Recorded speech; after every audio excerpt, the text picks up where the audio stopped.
Welcome back to Notes of Curiosity, exploring ideas that matter.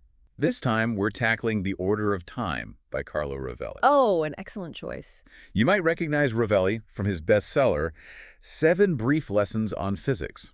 It's a great companion read, actually, if you're enjoying this deep dive. Absolutely. Rovelli, for anyone who's not familiar, is a theoretical physicist specializing in space-time. So, we're about to go on a journey through time itself, guided by his insights. And let me tell you, time is a lot more complicated than we think. What I find so captivating about Rovelli is his ability to take incredibly complex physics and make it not just understandable, but truly engaging. He challenges this idea we all have about time. Oh, absolutely. That time is this constant universal thing, that it ticks at the same rate for everyone, everywhere. Yeah, time just feels so fundamental to our experience of the world. Yeah. It's like this steady current carrying us from the past to the future. I mean, where do you even begin to dismantle that? He throws us right into the deep end with a mind-bending fact. Time actually passes faster on a mountain than at sea level. And it's not just our clocks that are affected. All processes slow down. Whoa, okay, you're already messing with my head. So if I were to spend, say, a year on top of Mount Everest, I'd actually age faster than someone chilling at sea level. Think of it this way. 2 friends. One living on a vast plain, the other up high in the mountains. They reunite after a few years, and the one from the plain has aged slightly less than their mountain friend. It's a tiny difference, but it's measurable. That's incredible. It sounds like something out of a science fiction movie. Are we talking time travel here? Not time travel exactly, but it is a direct consequence of Einstein's theory of relativity. Ah, of course, Einstein. The theory tells us that mass warps space-time, and this warping affects the flow of time. Basically, the stronger the gravitational field, the slower time flows. So closer to a massive object like the Earth, time runs slower because gravity is stronger. Exactly. So gravity is actually just time moving at different speeds. It's a bit more nuanced than that. It's more accurate to say that gravity is the curvature of space-time caused by mass and energy. And this curvature affects how time flows in different places. Okay, I think I'm following. So gravity and time are intertwined in this complex dance, all orchestrated by space-time. But back to this idea of time passing at different rates. I mean, why does that matter? What's the significance of it? Well, it challenges this fundamental assumption we have about time. We think of it as this unified force flowing at the same rate for everyone. Yeah. And this is just the first crack in the facade of time that Rovelli exposes. He then goes on to explore something even more profound, the direction of time. Okay, so we've established time doesn't flow at a constant rate. But what about its direction? I mean, we all experience time moving from the past to the future, right? Cause and effect, memories, the whole 9 yards. Exactly. We remember yesterday, not tomorrow. But here's the thing. Most fundamental laws of physics, they don't distinguish between past and future. What do you mean? Picture a video of a ball rolling. You could play it forwards or backwards, and the physics would still hold true. So where does this arrow of time, this sense of direction, come from? Yeah, that's a really good question. The laws of physics don't care about past or future. Why do we experience time flowing in one direction? And Rovelli digs into this, and it turns out the answer might lie in something we're all familiar with: heat. Or, more precisely, entropy. Okay, entropy. I've heard the term before. Remind me what it means exactly. Simply put, it's a measure of disorder in a system. Right. And there's a fundamental law in physics, the second law of thermodynamics. It states that entropy always increases over time. It's kind of like the only law in physics that has a built-in arrow of time. Interesting. So the direction of time we experience is basically just things getting progressively more chaotic. It's like my desk, no matter how hard I try to keep it clean, it always ends up a mess. That's a great analogy. Think about a glass shattering. It's easy to see that progression from order to disorder. It would be very strange, almost impossible, for those shattered pieces to just spontaneously reassemble themselves back into a whole glass. Right. So increasing entropy gives us this arrow of time. But is that all there is to it? Is the future just like a guaranteed descent into chaos? Well, that was Boltzmann's breakthrough. He realized time's arrow isn't fundamental to the universe. It's a consequence of our blurry macroscopic view. We see the universe on this large scale where things tend to move from order to disorder. But if we could see the dance of individual molecules, the future might look just like the past, with molecules constantly colliding and interacting in this random dance. Whoa, so our perception of time's direction is just a product of our limited perspective. It's kind of mind-blowing to think that if we can zoom into that microscopic level, the future might not be so different from the past. And Rovelli doesn't stop there. He throws us another curveball. He asks, what is happening right now on Proxima Centauri b, the nearest potentially habitable exoplanet? Let me think. Proxima Centauri b, that's about 4 light years away, right? Right. Which means the light we see from it now is from 4 years ago. So now on that planet is actually 4 years in our past. Exactly. And that leads to a rather shocking conclusion. There is no single now that extends across the universe. What we perceive as simultaneous, it's actually an illusion. Wait, so you're saying now is just a local phenomenon. It's like saying here, it depends on where you are, but how can that be? I mean, if I call my sister, who's, say, traveling in Europe, we're both experiencing the same now, aren't we? Not really. There's a delay in the signal because information can only travel as fast as the speed of light. What we perceive as simultaneous is actually an extended present, and it changes depending on distance. Okay, my brain is officially starting to hurt. Can you give me another example? I need a visual, I think, to grasp this. Imagine you have a super powerful telescope and you're watching your sister through it on Proxima Centauri b. Okay. You're not seeing her in real time. You're seeing her as she was 4 years ago. Your now and her now are different. This is like realizing the Earth is round, except it's about time itself. It's like this thing, this ground we thought was so solid and unchanging. It's actually constantly shifting and warping. You're getting it. And this is where we both start to really feel the limitations of our language. Absolutely. We're so used to thinking of past, present, future as these fixed things, when in reality they're relative, just like here and there. So if now is an illusion, then what does that even mean for our understanding of time? Yeah. How do we describe a world where time itself is so, I don't know, fluid and elusive? That's the question Rovelli tackles next. And trust me, it's where things get even more fascinating. It's interesting, as we grapple with this idea that now is relative, it reminds me of a point Rovelli makes about the limitations of language. Oh, interesting. I'm all ears. How does language come into play when we're talking about the nature of time? Well, our language evolved based on our everyday experiences. Right. And those experiences have, for the most part, reinforced this idea of a universal now. We have all these tenses, right? Past, present, future. It's how we organize our thoughts, our lives. Yeah, absolutely. It's how we make sense of the world. It's how we tell stories, how we relate to each other.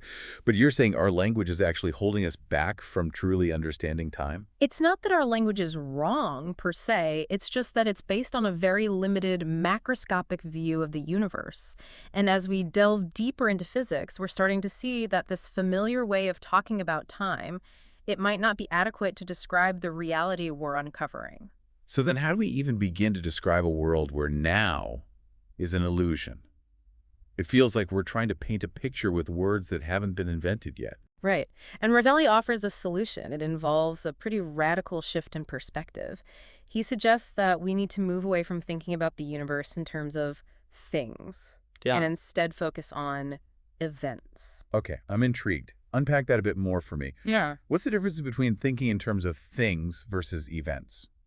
When we think about things, we tend to imagine these static objects existing in time. A rock, a tree, a table, these are all things. But Rovelli argues that the fundamental building blocks of the universe aren't objects, they're events, moments of change and interaction. Oh, I see. So instead of a noun-based reality, we're moving to a verb-based one. It's not about the objects themselves, but the actions, the processes, the interactions that shape them. Exactly. Think of like a kiss, a war, a wave crashing on the shore. These are all events. They have a beginning and an end, and they unfold in time. They're dynamic and ever-changing. Okay, yeah, I'm starting to see the world in a whole new light here. Even seemingly solid objects like rocks. At their core, they're just a collection of events, the interaction of particles, the slow process of erosion. Everything is in constant flux. This never-ending dance of events. But isn't that kind of terrifying? I mean, if everything is constantly changing, how can we grasp onto anything solid? I understand that reaction. It's natural. We crave stability, a sense of permanence. But Rovelli reminds us that this uncertainty about time, it doesn't lead to a static, unchanging universe. It actually leads to a universe of constant change and evolution, a universe teeming with possibilities. So instead of seeing this lack of a universal now as a loss, we can see it as an opening up of possibilities. It's like saying the universe isn't bound by this rigid, predetermined timeline, but is constantly creating itself anew through these interactions, these events. That's beautifully put. And it leads us to another challenge. How do we describe this world without relying on a single universal time variable? Yeah, that's the million-dollar question. Yeah. I'm all about practical solutions here. How do we actually do that? Rovelli suggests a simple but profound shift. We focus on the variables that actually describe the world, the things we can measure and observe. Instead of saying the rock is here at this particular time, we describe the rock's position relative to other objects, its properties like mass and density. We can talk about events without anchoring them to a specific point on a universal timeline. So it's like we're building a new map of reality, one that's based on relationships and interactions rather than a fixed grid of time and space. Precisely. And here's another fascinating point Rovelli brings up. This perspective might actually help us reconcile two seemingly opposing views of time that have puzzled philosophers for centuries. You're talking about Aristotle's idea that time is the measure of change versus Newton's belief in absolute time that flows independently of everything else. Exactly. Aristotle believed that time was inherently linked to change. Like if nothing changed, time wouldn't exist. Newton, on the other hand, he argued for this universal, ever-flowing time that existed even in a completely empty universe. And for centuries, these views seemed irreconcilable. Right. But Rovelli shows us how Einstein's insights offer a way to bridge the gap. Okay, now I'm really intrigued. How did Einstein manage to reconcile these two seemingly contradictory viewpoints? Well, Einstein showed us that time and space, they're not independent entities. They're woven together into the single fabric we call space-time. And this space-time, it's not absolute and unchanging, as Newton believed, but it can be warped and stretched by mass and energy, and this warping is what we experience as gravity. So in a way, Aristotle was right. Time's is about change, but that change is happening within the fabric of space-time, which is this real physical entity. Exactly. And like any physical entity, space-time itself is subject to the laws of physics. And that's where things get even more interesting when we enter the realm of quantum gravity. Okay, I'm ready. Let's dive into this quantum gravity. We've already stretched our understanding of time pretty far, but I have a feeling things are about to get even weirder. So, what happens to time when we enter the quantum realm? Well, at the most fundamental level, as Rovelli puts it, time disappears. Disappears. It disappears, Okay. but that doesn't mean it ceases to exist. It means it behaves in ways that are completely alien to our everyday experience. First, we have this concept of quantized time. Okay, quantized time. Break that down for me. What does it mean for time to be quantized? Imagine a staircase. You can only move up or down in discrete steps. Right. You can't be halfway between steps. It's the same idea with quantized time. There's a smallest possible unit of time, the Planck time, which is about 10 to the power of negative 44 seconds. Wow, that's incredibly small. So time doesn't flow smoothly like we perceive it, but rather it jumps from one Planck time to the next, like a series of super fast snapshots. That's the current thinking. And as Rovelli explains, this means that there is a minimum interval of time. Below this, there is no meaning to before and after. Wow. But it gets even stranger. Space-time itself, the very fabric of reality, is thought to fluctuate and exist in a superposition of states. Hold on, I thought superpositions were for, like, tiny particles, not the entire universe. You're saying that at the quantum level, space-time is kind of blurry and undefined. Think of a spinning coin. Until it lands, it's both heads and tails at the same time. Right. That's superposition, existing in multiple states at once. And in the quantum world, this applies not just to particles, but to space-time itself. It's like saying the universe doesn't have a single definite shape, but rather exists as a cloud of possibilities. Okay, my head is officially spinning. So Yeah. space-time is fuzzy and quantized, but what triggers it to, like, snap into a definite state? What collapses the superposition, so to speak? This is where it gets really interesting. Rovelli suggests that time and space only become definite when they interact with something else. It's through interactions that the universe comes into focus. So our perception of a solid, stable reality is just the result of countless quantum interaction happening all the time. Yeah. It's saying that reality is this collaborative effort, this constant exchange of information that brings the universe into being. That's a very poetic way to put it, but it captures the essence of Rovelli's argument. He says, the world is not a collection of things, it is a network of events. Yeah. And it's through these events, these interactions, that time emerges. This is where I really start to feel the limitations of language. How do we even begin to talk about a world where time is quantized, uncertain, and relational? Our vocabulary seems so inadequate. Rovelli acknowledges this challenge. He reminds us that our language evolved based on our limited macroscopic view of the universe. Right. We use words like before and after, past and future, but these concepts may not be applicable at the quantum level. So are you saying that all of our attempts to understand time, from ancient philosophers to modern physicists, have been misguided? Not necessarily. As Rovelli points out, each step has been a conquest, tearing away a veil from the mystery of time, but revealing beneath it another veil.